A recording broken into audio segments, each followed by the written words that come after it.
महाभारत, भारत का गौरवशाली इतिहास। भीष्म पर्व, अध्याय 43। गीता का महात्म तथा युधिष्ठिर का भीम, द्रोण, कृप और शल्य से अनुमति लेकर युद्ध के लिए तैयार होना।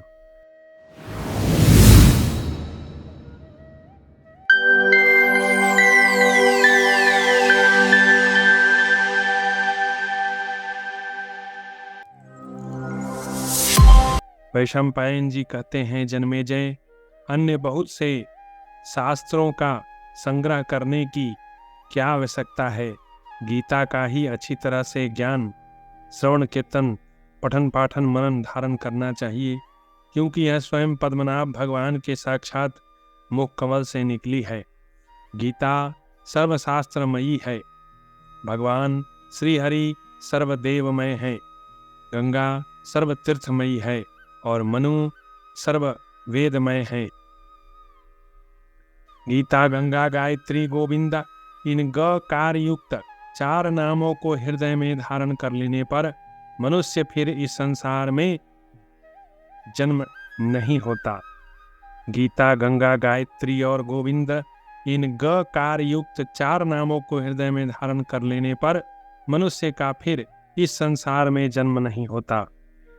इस गीता में 620 श्लोक अर्थात श्री कृष्ण ने कहे हैं, 57 श्लोक अर्जुन के कहे हुए हैं, 67 श्लोक संजय ने कहे हैं और 1 श्लोक धृतराष्ट्र का कहा हुआ है। वह गीता का मान बताया गया है। भारत रूपी अमृत राशि के सर्वस्व सारभूत गीता का मंथन करके उसका सार निकालकर श्री कृष्ण ने अर्जुन के मुख में डाल दिया है। संजय कहते हैं, राजन, तदनंतर अर्जुन को गांडीव, धनुष और बाण धारण किए देख पांडव महारथियों, सोमको तथा उनके अनुगामी सैनिकों ने पुनः बड़े जोर से सिंहनाद किया। साथ ही उन सभी वीरों ने प्रसन्नतापूर्वक समुद्र से प्रकट होने वाले शंखों को बजाया। तदनंतर भेरी, पेशी, क्रकच और नरसिंहे आदि बाजे सहसा बज उठे। इससे वहां महान शब्द गूंजने लगा। नरेश्वर, उस समय देवता, गंधर्व, पितर, सिद्धचारण तथा महाभाग महर्षिगण देवराज इंद्र को आगे करके उस भीषण मारकाट को देखने के लिए एक साथ वहां आए। राजन, तदनंतर वीर राजा युधिष्ठिर ने समुद्र के समान उन दोनों सेनाओं को युद्ध के लिए उपस्थित और चंचल हुई देख कवच खोलकर अपने उत्तम आयुधों को नीचे डाल दिया और रथ से शीघ्र उतरकर वे पैदल ही हाथ जोड़े पितामह भीष्म को लक्ष्य करके चल दिए। धर्मराज युधिष्ठिर मौन एवं पूर्वाभिमुख हो शत्रु सेना की ओर चले गए। कुंती पुत्र धनंजय उन्हें शत्रु सेना की ओर जाते देख तुरंत रथ से उतर पड़े और भाइयों सहित उनके पीछे पीछे चलने लगे। भगवान श्री कृष्ण भी उनके पीछे गए तथा उन्हीं में चित्त लगाए रहने वाले प्रधान राजा भी उत्सुक होकर उनके साथ गए। अर्जुन ने पूछा, राजन, आपने क्या निश्चय किया है कि हम लोगों को छोड़कर आप पूर्वाभिमुख हो पैदल ही शत्रु सेना की ओर चल दिए हैं? भीमसेन ने पूछा, महाराज पृथ्वीनाथ, कवच और आयुध नीचे डालकर भाइयों को भी छोड़कर कवच आदि से सुसज्जित हुई शत्रु सेना में कहाँ जाएंगे? नकुल ने पूछा, भारत, आप मेरे बड़े भाई हैं, आपके इस प्रकार शत्रु सेना की ओर चल देने पर भारी भय मेरे हृदय को पीड़ित कर रहा है। बताइए, आप कहाँ जाएंगे? सहदेव ने पूछा, नरेश्वर, इस रण क्षेत्र में जहाँ शत्रु सेना का समूह जुटा हुआ है और महान भय उपस्थित है, आप हमें छोड़कर शत्रुओं की ओर कहाँ जाएंगे? अब युधिष्ठिर के सभी भाइयों को लग रहा है कहीं युधिष्ठिर संधि तो नहीं करने जा रहे। यही सोचकर नकुल, सहदेव, भीम, अर्जुन सबके मन में यह संशय उत्पन्न हो गया। आगे देखते हैं। संजय कहते हैं, राजन, भाइयों के इस प्रकार कहने पर भी कुरुकुल को आनंदित करने वाले राजा युधिष्ठिर उनसे कुछ नहीं बोले, चुपचाप चलते ही गए। तब परम बुद्धिमान महामना भगवान वासुदेव ने उन चारों भाइयों से हंसते हुए से कहा, इनका अभिप्राय मुझे ज्ञात हो गया है। ये राजा युधिष्ठिर भीष्म, द्रोणाचार्य, कृपाचार्य और शल्य इन समस्त गुरुजनों से आज्ञा लेकर शत्रुओं के साथ युद्ध करेंगे। सुना जाता है प्राचीन काल में जो गुरुजनों की अनुमति लिए बिना युद्ध करता था वह निश्चय ही उन माननीय पुरुषों की दृष्टि में गिर जाता था।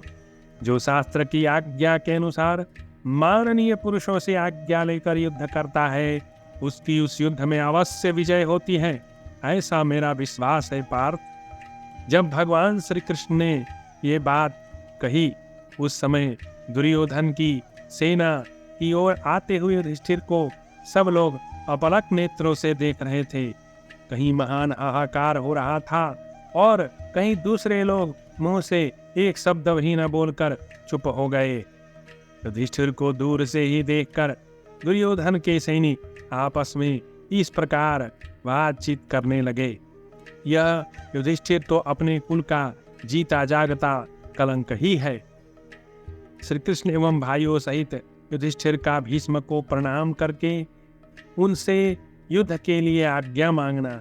युधिष्ठिर को दूर से ही देखकर दुर्योधन के सैनिक आपस में इस प्रकार बात करने लगे, अरे यह युधिष्ठिर तो अपने कुल का जीता जागता कलंक ही है। देखो स्पष्ट ही दिखाई दे रहा है कि वह राजा युधिष्ठिर भयभीत की भांति भाइयों सहित भीष्म के निकट शरण मांगने के लिए आ रहा है। पांडुकुल नंदन धनंजय, वृकोदर, भीम तथा नकुल, सहदेव जैसे सहायकों के रहते हुए युधिष्ठिर के मन में भय कैसे हो गया। निश्चय ही यह भूमंडल में विख्यात क्षत्रियों के कुल में उत्पन्न नहीं हुआ है। इसका मानसिक बल अत्यंत अल्प है, इसलिए युद्ध के अवसर पर इसका हृदय इतना भयभीत है। तदनंतर वे सब सैनिक कौरवों की प्रशंसा करने लगे और प्रसन्नचित्त हो हर्ष में भरकर अपने कपड़े हिलाने लगे। प्रजानाथ, आपके वे सब योद्धा भाइयों तथा श्री कृष्ण सहित युधिष्ठिर की विशेष रूप से निंदा करते थे। महाराज धृतराष्ट्र इस प्रकार युधिष्ठिर को धिक्कार देकर सारी कौरव सेना पुनः शीघ्र ही चुप हो गई। सब लोग मन ही मन सोचने लगे वह राजा क्या करेगा, कहेगा और भीष्म जी क्या उत्तर देंगे। युद्ध की श्लाघा रखने वाले भीमसेन तथा श्री कृष्ण और अर्जुन भी क्या कहेंगे। राजन, दोनों ही सेनाओं में युधिष्ठिर के विषय में महान संशय उत्पन्न हो गया। सब सोचते थे कि राजा युधिष्ठिर क्या कहना चाहते हैं। बाण और शक्तियों से भरी हुई शत्रु की सेना में घुसकर भाइयों से घिरे हुए युधिष्ठिर तुरंत ही भीष्म जी के पास जा पहुंचे। वहां जाकर उन पांडुनंदन राजा युधिष्ठिर ने अपने दोनों हाथों से पितामह के चरणों को दबाया और युद्ध के लिए उपस्थित हुए उन शांतनुनंदन भीष्म से इस प्रकार कहा। युधिष्ठिर बोले, दुर्धर्षवीर पितामह, मैं आपसे आज्ञा चाहता हूँ, मुझे आपके साथ युद्ध करना है। तात इसके लिए आप मुझे आज्ञा और आशीर्वाद दोनों ही प्रदान करें। भीष्म जी बोले, पृथ्वीपते भरत कुलनंदन, महाराज युधिष्ठिर, यदि इस युद्ध के समय तुम इस प्रकार मेरे पास नहीं आते तो मैं तुम्हें पराजित होने के लिए शाप दे देता। पांडुनंदन पुत्र, अब मैं बहुत प्रसन्न हूं और तुम्हें आज्ञा देता हूं, तुम युद्ध करो और विजय प्राप्त करो। इसके सिवा और भी जो तुम्हारे अभिलाषा हो वह इस युद्ध भूमि में प्राप्त करो। पार्थ, वर मांगो, तुम मुझसे क्या चाहते हो। महाराज, ऐसी स्थिति में तुम्हारी पराजय नहीं होगी। महाराज, पुरुष अर्थ का दास है, अर्थ किसी का दास नहीं है, यह सच्ची बात है। मैं कौरवों के द्वारा अर्थ से बंधा हुआ हूँ। गुरुनंदन, इसलिए आज मैं तुम्हारे सामने नपुंसक के समान वचन बोलता हूँ। कौरव धृतराष्ट्र के पुत्रों के धन के द्वारा मेरा भरण पोषण किया है, इसलिए उनके साथ युद्ध करने के अतिरिक्त तुम क्या चाहते हो यह बताओ। इसलिए तुम्हारे पक्ष में होकर उनके साथ युद्ध करने के अतिरिक्त तुम क्या चाहते हो यह बताओ।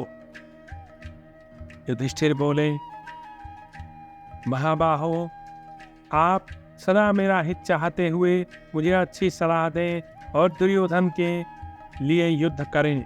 मैं सदा के लिए यही वर चाहता हूँ। भीष्म बोले, राजन कुरुनंदन, मैं यहाँ तुम्हारी क्या सहायता करूं? युद्ध तो मैं इच्छानुसार तुम्हारे शत्रु की ओर से ही करूंगा। अतः बताओ, तुम क्या कहना चाहते हो? युधिष्ठिर बोले, पितामह, आप तो किसी से पराजित होने वाले हैं नहीं, फिर मैं आपको युद्ध में कैसे जीत सकूंगा? यदि आप मेरा कल्याण देखते और सोचते हैं तो मेरे हित की सलाह दीजिए।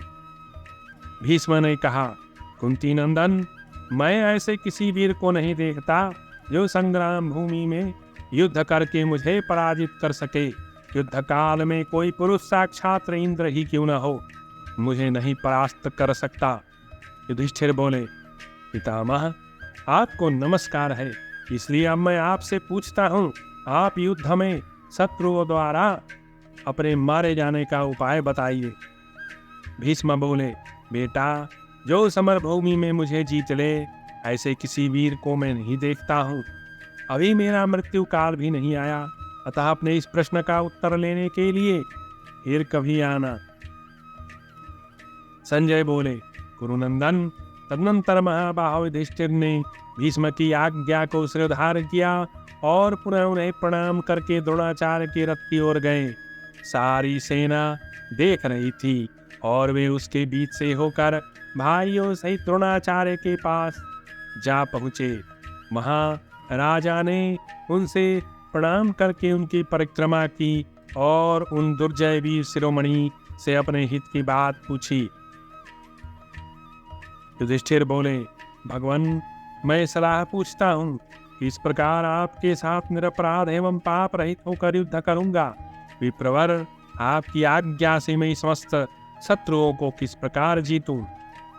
द्रोणाचार्य बोले, पुत्र युधिष्ठिर, यदि युद्ध का निश्चय कर लेने पर तुम मेरे पास नहीं आते तो मैं तुम्हारी सर्वथा पराजय होने के लिए तुम्हें शाप दे देता। निष्पाप युधिष्ठिर, मैं तुम पर बहुत प्रसन्न हूँ, तुमने मेरा बड़ा आदर किया है। मैं तुम्हें आज्ञा देता हूँ, शत्रुओं से लड़ो और विजय श्री को प्राप्त करो। महाराज, मैं तुम्हारी कामना पूर्ण करूंगा। तुम्हारा अभिष्ट मनोरथ क्या है?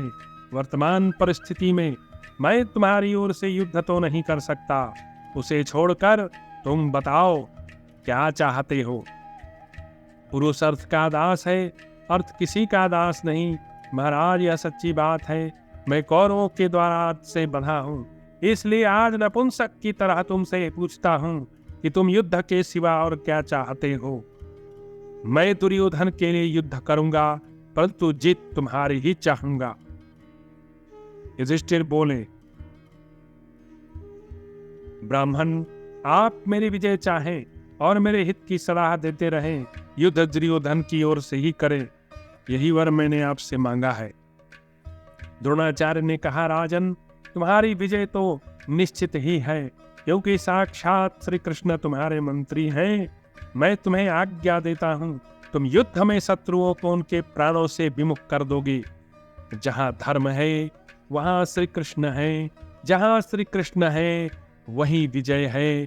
कुंती कुमार, जाओ युद्ध करो और फिर पूछो तुम्हें क्या बताऊं, और भी पूछो तुम्हें क्या बताऊं। यतो धर्मस्ततो कृष्णो, यतः कृष्णो ततोश्जया। युधिष्ठिर बोले, द्विश्रेष्ठ, मैं आपसे पूछता हूँ, आप मेरे मनोवांछित प्रश्न को सुनिए। आप किसी से भी परास्त होने वाले नहीं हैं, फिर आपको मैं युद्ध में कैसे जीत सकूंगा? द्रोणाचार्य बोले, राजन, मैं जब तक समर भूमि में युद्ध करूंगा तब तक तुम्हारी विजय नहीं हो सकती। तुम अपने भाइयों सहित ऐसा प्रयत्न करो जिससे शीघ्र मेरी मृत्यु हो जाए। युधिष्ठिर बोले, महाबाहो आचार्य, इसलिए अब आप अपने वध का उपाय मुझे बताइए। आपको नमस्कार है, मैं आपके चरणों में प्रणाम करके यह प्रश्न कर रहा हूँ।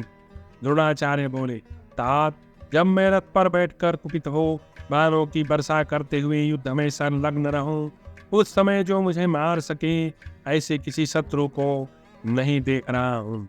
राजन, जब मैं हथियार डालकर अचेत सा होकर अमरण अनशन के लिए बैठ जाऊं, उस अवस्था को छोड़कर और किसी समय कोई मुझे नहीं मार सकता। उसी अवस्था में कोई श्रेष्ठ योद्धा युद्ध में मुझे मार सकता है। यह मैं तुम्हें सच्ची बात कह रहा हूं। यदि मैं किसी विश्वसनीय पुरुष से युद्ध भूमि में कोई अत्यंत अप्रिय समाचार सुन लूं तो हथियार नीचे डाल दूंगा। यह मैं तुम्हें सच्ची बात कह रहा हूं। संजय कहते हैं, महाराज धृतराष्ट्र परम बुद्धिमान द्रोणाचार्य की बात सुनकर उनका सम्मान करके राजा युधिष्ठिर कृपाचार्य के पास गए। उन्हें नमस्कार करके उनकी परिक्रमा करने के पश्चात वक्ताओं में श्रेष्ठ राजा युधिष्ठिर ने दुर्धर्षवीर कृपाचार्य से कहा, निष्पाप गुरुदेव, मैं पाप रहित रहकर आपके साथ युद्ध कर सकूं, इसके लिए आपकी अनुमति चाहता हूं। आपका आदेश पाकर मैं समस्त शत्रुओं को संग्राम में जीत सकता हूं। कृपाचार्य बोले, महाराज, यदि युद्ध का निश्चय कर लेने पर तुम मेरे पास नहीं आते तो मैं सर्वथा तुम्हारी पराजय होने के लिए तुम्हें शाप दे देता। पुरुष अर्थ का दास है, अर्थ किसी का दास नहीं। महाराज, यह सच्ची बात है। मैं कौरवों के द्वारा अर्थ से बंधा हुआ हूँ। महाराज, मैं निश्चय कर चुका हूँ कि मुझे उन्हीं के लिए युद्ध करना है। अतः तुमसे नपुंसक की तरह पूछ रहा हूँ कि तुम युद्ध संबंधी सहयोग को छोड़कर मुझसे क्या चाहते हो? युधिष्ठिर बोले, आचार्य, इसलिए अब मैं आपसे पूछता हूँ, आप मेरी बात सुनिए। इतना कहकर राजा युधिष्ठिर व्यथित और अचेत से होकर उनसे कुछ भी बोल न सके। संजय कहते हैं, पृथ्वीपते कृपाचार्य समझ गए युधिष्ठिर क्या कहना चाहते हैं। अतः उन्होंने उनसे इस प्रकार कहा। कृपाचार्य बोले, राजन, मैं अवधि हूं, जाओ युद्ध करो और विजय प्राप्त करो। नरेश्वर, तुम्हारे इस आगमन से मुझे बड़ी प्रसन्नता हुई। अतः सदा उठकर मैं तुम्हारी विजय के लिए शुभ कामना करूंगा। यह तुमसे सच्ची बात कहता हूं। महाराज प्रजानाथ, कृपाचार्य की यह बात सुनकर राजा युधिष्ठिर उनकी अनुमति ले जहां मतराज शल्य थे उस ओर चल दिए। दुर्जय वीर शल्य को प्रणाम करके उनकी परिक्रमा करने के पश्चात राजा युधिष्ठिर ने उनसे अपने हित की बात कही। युधिष्ठिर बोले, दुर्धर्षवीर, मैं पाप रहित एवं निरपराध रहकर आपके साथ युद्ध करूंगा। इसके लिए आपकी अनुमति चाहता हूं। राजन, आपकी आज्ञा पाकर मैं समस्त शत्रुओं को युद्ध में परास्त कर सकता हूं। शल्य बोले, महाराज, यदि युद्ध का निश्चय कर लेने पर तुम मेरे पास नहीं आते तो मैं युद्ध में तुम्हारी पराजय के लिए तुम्हें शाप दे देता। अब मैं बहुत संतुष्ट हूं। तुमने बड़ा सम्मान किया है। तुम जो चाहते हो वह पूर्ण हो। मैं तुम्हें आज्ञा देता हूं, तुम युद्ध करो और विजय प्राप्त करो। वीर, तुम कुछ और बताओ। जिस प्रकार तुम्हारा मनोरथ सिद्ध होगा मैं तुम्हें क्या दूं? महाराज, इस परिस्थिति में युद्ध विषयक सहयोग को छोड़कर तुम मुझसे और क्या चाहते हो? पुरुष अर्थ का दास है, अर्थ किसी का दास नहीं। महाराज, यह सच्ची बात है। कौरवों के द्वारा मैं अर्थ से बंधा हुआ हूं, इसलिए मैं तुमसे नपुंसक की भांति कह रहा हूं। बताओ, तुम युद्ध विषयक सहयोग के सिवा और क्या चाहते हो? मेरे भांजे, मैं तुम्हारा अभिष्ट मनोरथ पूर्ण करूंगा। युधिष्ठिर बोले, महाराज, मैं आपसे यही वर मांगता हूं कि आप प्रतिदिन उत्तम हित की सलाह मुझे देते रहें। अपने इच्छा अनुसार युद्ध करने के लिए करें।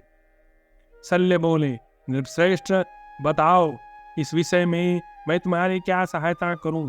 कौरवों के द्वारा मैं अर्थ से बंधा हूं, अतः अपने इच्छा अनुसार युद्ध तो मैं तुम्हारे विपक्ष की ओर से ही करूंगा। युधिष्ठिर बोले, मामा जी, जब युद्ध के लिए उद्योग चल रहा था उन दिनों आपने मुझे जो वर दिया था वही वर आज भी मेरे लिए आवश्यक है। सूतपुत्र का अर्जुन के साथ युद्ध हो तो उस समय आपको उसका उत्साह नष्ट करना चाहिए। मामा जी, मेरा यह दृढ़ विश्वास है कि उस युद्ध में दुर्योधन आप जैसे सूरवीर को सूतपुत्र के सारथी का कार्य करने के लिए अवश्य नियुक्त करेगा। शल्य बोले, कुंती नंदन, तुम्हारा यह अभीष्ट मनोरथ अवश्य पूर्ण होगा।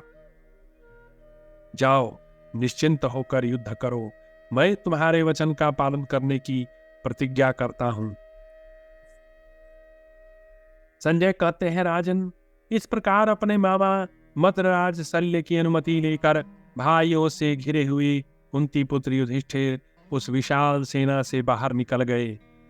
इसी समय भगवान श्री कृष्ण उस युद्ध में राधानंदन कर्ण के पास गए। वहां जाकर उन गदागज्र ने पांडवों के हित के लिए उससे इस प्रकार कहा। भगवान कृष्ण बोले, कर्ण, मैंने सुना है तुम भीष्म से द्वेष होने के कारण युद्ध नहीं करोगे। राधानंदन, ऐसी दशा में जब तक भीष्म मारे नहीं जाते हैं तब तक हम लोगों का पक्ष ग्रहण कर लो। राधे, जब भीष्म मारे जाएं उसके बाद तुम यदि ठीक समझो तो युद्ध में पुनः दुर्योधन की सहायता के लिए चले आना। कर्ण बोला, केशव, आपको मालूम होना चाहिए कि मैं दुर्योधन का हितैषी हूं। उसके लिए अपने प्राणों को निछावर किए बैठा हूं, अतः मैं उसका प्रिय कदापि नहीं करूंगा। संजय कहते हैं, भारत, कर्ण की बात सुनकर श्री कृष्ण लौट आए और युधिष्ठिर आदि पांडवों से जा मिले।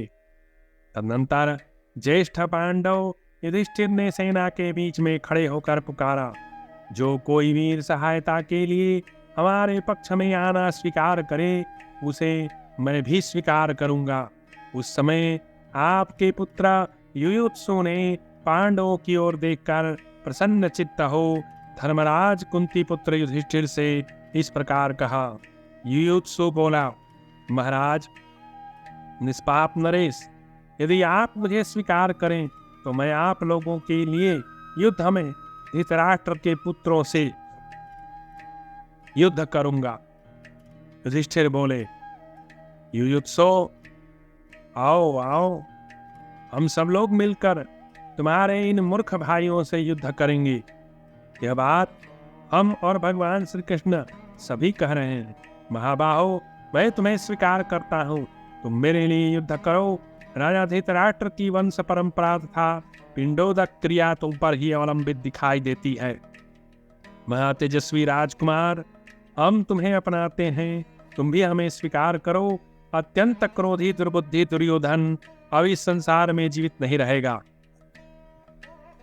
संजय कहते हैं, राजन, तदनंतर युयुत्सु युधिष्ठिर की बात को सच मान कर आपके सभी पुत्रों को त्याग कर डंका पीटता हुआ पांडवों की सेना में चला गया।